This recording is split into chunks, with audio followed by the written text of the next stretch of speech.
When I got first the invitation to come here, the first words were Israel lobby. I said, wow, they invite me. AIPAC is inviting me. And then I said, that's the chance of my life. And I'm going to come there to Washington and to tell them, listen, with friends like yours, Israel does not need enemies. I think that we are dealing with a corrupting friendship. I think that if it wouldn't be the Israel lobby, Israel would have been today a better place to live in. Israel would have been a more just place. If it wouldn't be the Israel lobby, the United States would have been a better place and a more democratic place. Nothing can explain how administration after administration, legislators after legislators, are going in the very same way, which contradicts American interest in so many cases, which contradicts international law, human rights, moral value. It is very clear. Think about a relative of yours or a friend of yours who is, God forbid, a drug addict. There are two ways to deal with him.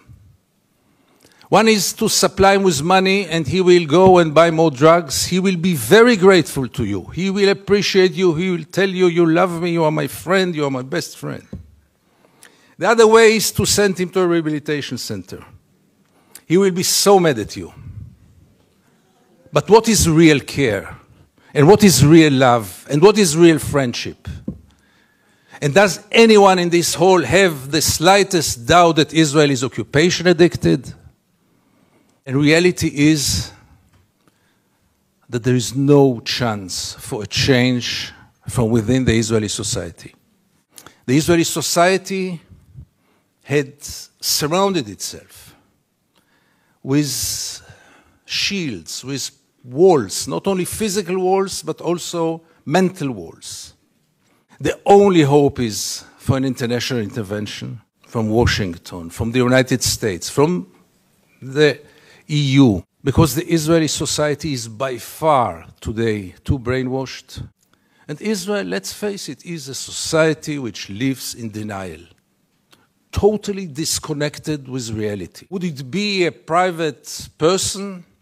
I would recommend either medications or hospitalization, because people who lose connection with reality might be very dangerous, either to themselves or to society. Three principles which enable us Israelis to live so easily with this brutal reality. A, most of the Israelis, if not all of them, deeply believe that we are the chosen people. And if we are the chosen people, we have the right to do whatever we want. B, there was never in history an occupation in which the occupier presented himself as the victim. Not only the victim, the only victim around. This also enables any Israeli to live in peace because we are the victims. The third set of values is the most dangerous one, and this is the systematic dehumanization of the Palestinians, which enable us Israelis to live in peace with everything, because if they are not human beings like us, then there is not really a question of human rights. Is it good for Israel? No, it's very corrupting. Because as long as the United States enable Israel to continue, why would Israelis go for a change? What incentive? Why would they bother? Gideon Levy is a columnist for the Israeli daily Haaretz and a member of its editorial board. Never was I so convinced that Israel and the United States are really sharing the same values. By the end of the day, we are dealing with two regimes which are very, very similar, with two regimes that have very little to do with democracy. By the late 80s, when I started to travel to the occupied territories as a journalist, when I realized that the biggest drama of Israel is taking place half an hour away from our homes, in our dark backyard, has almost no one to be interested in, all those crimes are taking place, and we Israelis, most of us, if not all of us, do not want to know, do not know, and above all, do not care. And it took me many, many years to understand how come. How come that this society lives for so many years with this drama in its backyard and feels so good about itself and has so little moral doubts, if at all? How is it possible? How is it possible that most of the Israelis are deeply convinced that the IDF is the most moral army in the world? Try to tell an Israeli, and I tried it once or twice, you know what, maybe it's the second moral army in the world. Maybe the army of Luxembourg is more moral. I don't know if Luxembourg has an army at all. They will be deeply offended. How can you dare? How come that when this reality is taking place so close to our homes, how come that we live in peace with it, that we continue with it, that there is no resistance, almost nothing? Can it be only this small group, as powerful as it is? Is it the full explanation? And the Israeli society lost connection with reality. It lost connection with the reality in its backyard. It's totally lost connection with the international environment. Really to believe that 5 million Jews know better than 6 billion people of the world? Really believe that 5 million Jews will be able to continue to live on their sword forever? Is there one example in history in which any country lived on its sword forever? Empires? Really believing that in the 21st century it is acceptable to ignore the international law in such a way, to ignore the international institutions, and to rely only on the United States and Micronesia. Let's not forget this friend of Israel. And recently also Czech Republic. Thank you, Czech Republic. And Canada, your neighbor, obviously. So therefore it is so crucial to see any kind of change here in the United States. And we jump on any sign. When J Street was established, we say, yeah, here it comes. And it didn't come. When Obama was elected, I had tears in my eyes. I said, here it comes. And it didn't come. Because change will have to take place here. In Israel, it's a lost case. Forget about it. Dual strategy of Israel of being a victim on one hand and manipulating on the other hand. Benjamin Netanyahu came with the notion all the Jews must come to Israel. It's the safest place for the Jews in the world. It's a shelter for the Jews in the world. Which is wrong, because Israel is today the most dangerous place on earth for Jews. But let's put it aside. It was only 24 hours later when he said Israel is an existential threat under the Iranian bomb. And I asked myself, how can you dare call Jews to come and to join this suicidal project when the Iranians are going to bomb us? But in Israel, everything goes, and both declarations were accepted as the only truth. If you scratch under the skin of almost every Israeli, almost no one will treat the Palestinians as equal human beings like us. I once wrote that we treat the Palestinians like animals, and I got so many protest letters from animal rights organizations, rightly so. How many Israelis did ever try for a moment to put themselves in the place of the Palestinians for a moment, for one day? And I want to give you two examples which will demonstrate it. Many years ago, I interviewed then candidate for Prime Minister Ehud Barak. And I asked him a question which I try to ask in any occasion. Mr. Barak, what would have happened if you would have been born Palestinian? And Barak gave me then the only honest answer he could give me. He said I would have joined a terror organization.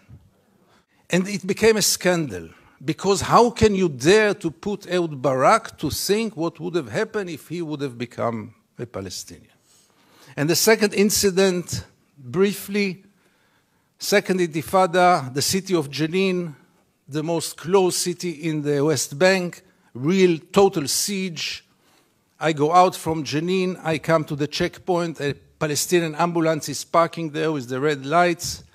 I stand after him, no cars can get out of Jenin in those days, no cars can get in, and I wait. The soldiers are playing Begamon in the tent. Usually I know myself, it's better that I don't get into a confrontation with the soldiers because it always ends up very badly. So I stayed in the car, but after 40 minutes I couldn't take it, and I went out to the car. From the car, I went first to the Palestinian ambulance driver and I asked him, what's going on? He told me that's the routine, they let me wait 1 hour until they come and check the ambulance. And I couldn't take it anymore, and I went to the soldiers. It became a confrontation, but the question that I asked them, which really brought them to direct their weapons toward me, was one. What would have happened if your father would have been lying in this ambulance? This freaked them out. They lost control. How can I dare to compare between their father and the Palestinian in the ambulance? And this set of beliefs that they are not human beings like us enable us, Israelis, to live in so much peace with those crimes, ongoing crime for so many years, with losing any kind of humanity, values. I heard today people talk about Jewish values. I must be frank with you, I don't know what are Jewish values. I know what are universal values. Let's not get into it, really. There are very clear universal values. And there is a very, very clear international law. But for most of the Israelis, international law is very important. But not for Israel. Israel is a special case. Why is it a special case? And again, you get with all those set of values, with this living in denial. And here I want to get back to the topic of our panel. Is it good for Israel? No, it's very corrupting. Because as long as the United States enable Israel to continue, obviously the Palestinians are the first and direct, unbelievable victim of it. What will Israel be after all those years? What is it already today? Where does it direct to? And things are getting worse and worse. And therefore I have so little hope about change from within the Israeli society. Because things, as you might know, are going more and more to the nationalistic, militaristic, religious direction, with very little hope that change will come from within. Why would Israelis go for a change? What incentive? Why would they bother? Life is so good. You should have seen Israel in the days when Gaza was bombed, when the beaches were crowded, the helicopters were passing on their way to bomb Gaza. The Israeli TV hardly showed photos from there. Newspapers hardly wrote anything. I wrote one article about the responsibility of the pilots, and I needed to use bodyguards to get out of my home after this. The problem was, by the way, that the bodyguards were settlers, and they argued with me all day long until I saw that I'm much more secure without the bodyguards rather than with them. Israel, which has 3 regimes today, maybe the only country, the only state in the world with 3 regimes, one for the Jews, one for the Arab citizens, and one an apartheid regime in the West Bank and Gaza, one of the most brutal and cruel tyrannies in the world. I realized last summer that it is a democracy for its Jewish citizens, but only if they think like the majority. Few of us, very few, much too few, but few of us are looking to the West, Europe, and then United States, with a great hope, because we lost hope in Israel.